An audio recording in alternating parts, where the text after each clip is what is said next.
2082 साल फागुन 21 गते प्रतिनिधि सभा चुनाव। जेनजी आन्दोलनपछि भएको यस निर्वाचनमा राष्ट्रिय स्वतन्त्र पार्टीको सुनामी नै आयो र त्यस सुनामीमा नयाँ तथा पुराना दलका शक्तिशाली र लोकप्रिय उम्मेदवारहरू बगे।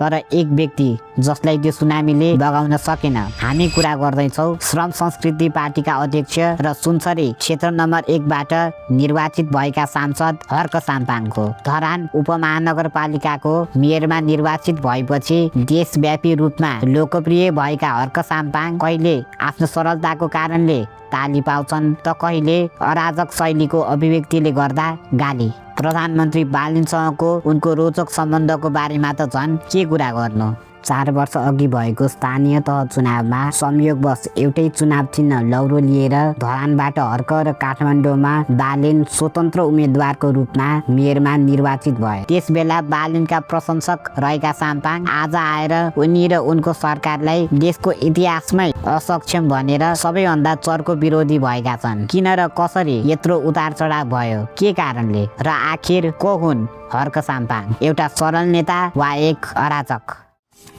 हर्कराज साम्पाङ राईको जन्म खोटाङ जिल्लाको खामताम्चा गाउँमा विक्रम सम्वत 2039 सालमा भएको थियो। हर्कका बुवा ब्रिटिस लाउरे थिए र परिवारको आर्थिक स्थिति मध्यम वर्गीय थियो। एसएलसी सम्मको पढाइ खोटाङमै गरेका साम्पाङको उच्च शिक्षाको कुरा गर्नुपर्दा उनले धरान आएर महेन्द्र बहुमुखी क्याम्पसबाट स्नातक गरेका छन्। केही समय धरानमै ट्युसन पढाउने काम गरेका साम्पाङ त्यसपछि वैदेशिक रोजगारीका लागि इराक र अफगानिस्तान गए। देश फर्केपछि ती मुलुकहरूबाट काम गरेर कमाएको पैसाबाट केही टेम्पो किनेर भाडामा दिएर बिजनेस गरे। समग्रमा हर्क साम्पाङ सरल जीवन बिताइरहेका थिए। तर अब आउने वर्षहरूमा उनको जीवनमा ठुलो परिवर्तन आउनेवाला थियो।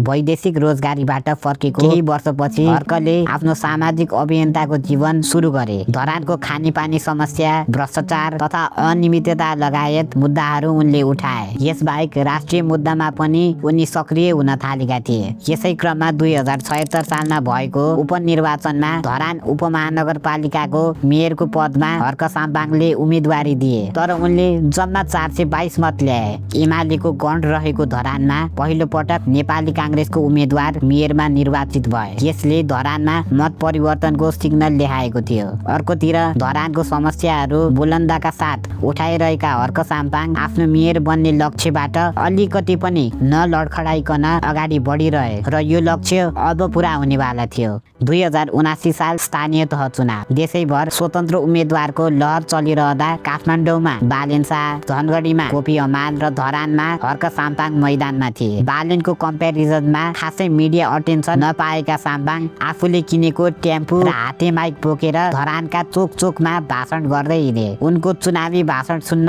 भिड आउँदैन थियो। कुनै पनि टडक भडक बिना सीमित स्रोत संसाधनका साथ केही हदसम्म सामाजिक सञ्जालमा उनको प्रचार प्रसार थियो। तर अचम्मको कुरा, जब चुनावी परिणाम प्रकाशन भयो तब हर्कराज साम्पाङ 20,821 मत सहित धरानको मेयरमा निर्वाचित भए। प्रतिनिधि सभाको चुनाव लड्नको लागि मेयरको पदबाट राजीनामा दिएका साम्पाङ लगभग 3 वर्ष 8 महिनासम्म मेयर रहे। यस अवधिमा उनको सबैभन्दा लोकप्रिय काम श्रमदान अभियान थियो। यही श्रमदानको बलले कोकाहा खोलाबाट जम्मा 79 दिनमा धरानमा पानी ल्याइयो। हुन त यो पानी धरानको मागको अनुसार त आएन र यसमा प्रयोग भएको पाइपको क्वालिटीको माथि पनि प्रश्न उठाइएको थियो। तर श्रमदानको मार्फत नै यत्रो प्रोजेक्ट सम्पन्न गराउनु हर्कको लागि ठुलो उपलब्धि रह्यो। यिनै तारिफ योग्य कामहरूको जगमा अस्ति फागुन 21 गते भएको चुनावमा उनले खोलेको दल श्रम संस्कृति पार्टीले कोशी प्रदेशको केही ठाउँहरूमा राम्रो प्रदर्शन गर्यो। हर्क स्वयं सुनसरी क्षेत्र नम्बर 1 जसमा धरान पनि पर्छ,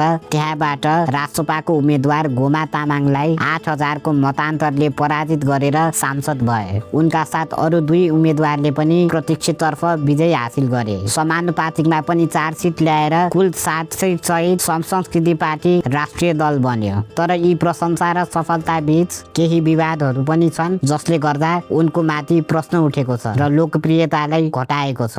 मेयर रहँदा पत्रकार गोपाल दाहालले हर्क साम्पाङको कार्यशैलीमाथि आलोचनात्मक लेख प्रकाशित गरेका थिए। उक्त लेखमा सर्दो खोला छेउमा निर्माण गरिएको श्रम संस्कृति पार्कको कानुनी प्रक्रिया तथा वातावरणीय प्रभाव नहेरिकन प्रश्न उठाइएको थियो। यसबाहेक कोखा खोलाबाट पानी ल्याउने श्रमदान अभियानमा सङ्कलित सहयोग रकमको पारदर्शिता बारे प्रश्न उठाइएको थियो। तर यसको जवाफ दिनुको सट्टा साम्पाङले सामाजिक सञ्जाल मार्फत दाहालमाथि गाली गलौज र धम्कीपूर्ण अभिव्यक्ति दिएका थिए, जसले थप विवाद सृजना गर्यो। यति मात्रै होइन, बेलायत भ्रमणमा जाँदा कार्यवाहक मेयरको जिम्मेवारी उपमेयरलाई नदिए आफ्नै नाता पर्ने वडा अध्यक्षलाई दिएको विषय पनि विवादित बन्यो। तर हर्क साम्पाङका प्रशासनिक विवाद भन्दा पनि फेसबुकबाट आउने विवादित अभिव्यक्ति धेरै चर्चामा आएका छन्। जातिवादी अभिव्यक्तिदेखि लिएर बालिन शाहलाई विदेशीको दलाल भन्ने त कहिले त्रिभुवन अन्तर्राष्ट्रिय विमानस्थललाई यलम्बर विमानस्थल भनेर सम्बोधन गरेपछि उनको फेसबुक पेज नै बन्द भएको घटना चर्चामा रह्यो। यी सब विवाद र प्रशंसाको चर्चा हुँदाखेरि हर्कको बालिनसँगको सम्बन्धको पनि निकै चर्चा हुन्छ। दुवै स्थानीय तह चुनावमा स्वतन्त्र उम्मेदवार र एउटै चुनाव चिन्ह लौरो लिएर विजयी भएका थिए। जनताहरूले पुरानो राजनीतिक दलको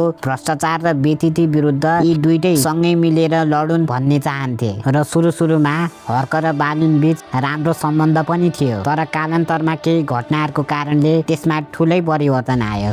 गत वर्ष भदौ 23 र 24 गते भएको जेन्जी आन्दोलनका क्रममा तत्कालीन सरकार ढल्यो र संसद विघटन भयो। ठुलै राजनीतिक सङ्कट निम्तेपछि अब देशको नेतृत्व कसलाई दिने भन्ने प्रश्न उठ्यो। अधिकांश जेन्जी आन्दोलनकारीले तत्कालीन काठमाडौँ महानगरपालिकाका मेयर बालिन शाहलाई प्रधानमन्त्री बन्न आग्रह गरे पनि उनी अगाडि बढेनन्। यही सङ्कटका बीच धरानका मेयर हर्क साम्पाङ पनि देशको नेतृत्व लिने भनेर काठमाडौँ आए। तर जेन्जीका केही समूहले डिस्कर्डबाट छलफल र भोटिङ गरेर पूर्व प्रधान न्यायाधीश सुशीला कार्कीलाई प्रधानमन्त्रीमा प्रस्ताव गरे। त्यही प्रस्ताव अनुसार उनी अन्तरिम सरकारको प्रधानमन्त्री भइन् र यो निर्णयमा बालिनको पनि समर्थन थियो। यो निर्णयबाट असन्तुष्ट देखिएका हर्क साम्पाङ एकाएक फेसबुकबाट बालिन शाह विरुद्ध खनिन थाले। युवाहरूलाई आन्दोलनको लागि उचाल्ने तर नेतृत्वमा आउने बेलामा भाग्ने र विदेशीको इसारामा चल्ने जस्ता गम्भीर आरोपहरू उनले बालिनमाथि लगाए। यसको केही समयपछि आफ्नै एउटा फेसबुक पोस्टमा बालिन शाहलाई प्रत्यक्ष कार्यकारीको चुनाव भए आफूसँग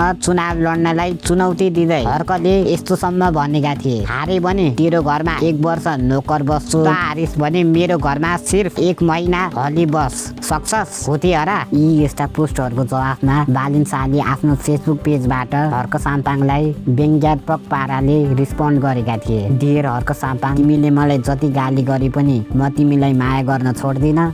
यी घटनाहरूपछि चिसिएको बालिन हर्कको सम्बन्ध खासै राम्रो छैन। यी कारणहरू बाहेक बालिन र हर्क बीच धेरै भिन्नताहरू थिए र छन्। जस्तै धेरै कार्यक्रमहरूमा ननिस्किने प्रधानमन्त्री बालिन्द्र शाह बालिन अहिले होस् वा मेयर हुँदाखेरि धेरै बोल्न रुचाउँदैनन्। त्यसको ठ्याक्कै उल्टो हर्क साम्पाङ आफ्नो सामाजिक सञ्जालमा धेरै सक्रिय छन् अनि अन्तर्वार्ताहरूमा सहभागी हुन्छन्। हालमा प्रधानमन्त्री बालिनसँगको सुकुम्बासीको विषय, संसदमा सम्बोधन नगरेको विषयमा राजीनामा मागिरहेका हर्क र उनको बालिनसँगको सम्बन्धले आगामी वर्षहरूमा कस्तो रूप लिनेछ भनेर त आउने समय हुने घटनाहरूले नै देखाउनेछ। संक्षेपमा भन्नुपर्दा हर्क दृढ स्वभावका मानिस रहेका छन्। 74 सालमा पहिलो पटक चुनाव लड्दा उनी नराम्ररी पराजित भए, तर त्यो पराजयले उनलाई रोकेन र उनी निरन्तर अगाडि बढेर आज आफूलाई स्थापित नेता बनाउन सफल भएका छन्। तर यही दृढ स्वभाव कहिलेकाहीँ ढिड स्वभावमा परिवर्तन हुन्छ, जसले गर्दा उनलाई अरूसँग सहकार्य गराउन गाह्रो पर्छ। उनको अराजक शैलीको फेसबुक पोस्टमा देखिने घमण्डीपन र आफूलाई नै सर्वोच्च मान्ने बानी ले गर्दा उनले आफ्नै खुट्टामा बन्चरो हानिरहेका छन् भनेर मान्न सकिन्छ। तर जे भए पनि हर्क साम्पाङको आगामी राजनीतिक जीवन रोचक हुनेछ। यसैपालि भएको चुनावमा आफ्नो दलले सरकार बनाउने दाबी गरे पनि त्यो लक्ष्य पूरा त भएन। 3 करोड नेपालीसँग मिलेर चुनाव लड्छौं, चुनाव जित्छौं पनि, सरकार पनि गठन गर्छौं। तर दृढ स्वभावका हर्कले यी चुनौतीहरू पनि पार गर्न नसक्ने होइन र अर्को पल्टको चुनावमा शक्तिशाली प्रदर्शन गरेर हर्क साम्पाङ प्रधानमन्त्री बने भने हामीले छक्क मान्नु पर्दैन। यदि तपाईहरुलाई यो भिडियो राम्रो लागेको छ भने भिडियोलाई लाइक गरिदिनु होला, च्यानललाई सब्स्क्राइब गरिदिनु होला। भिडियो पुरै हेरिदिनु भएकोमा धेरै धेरै धन्यवाद।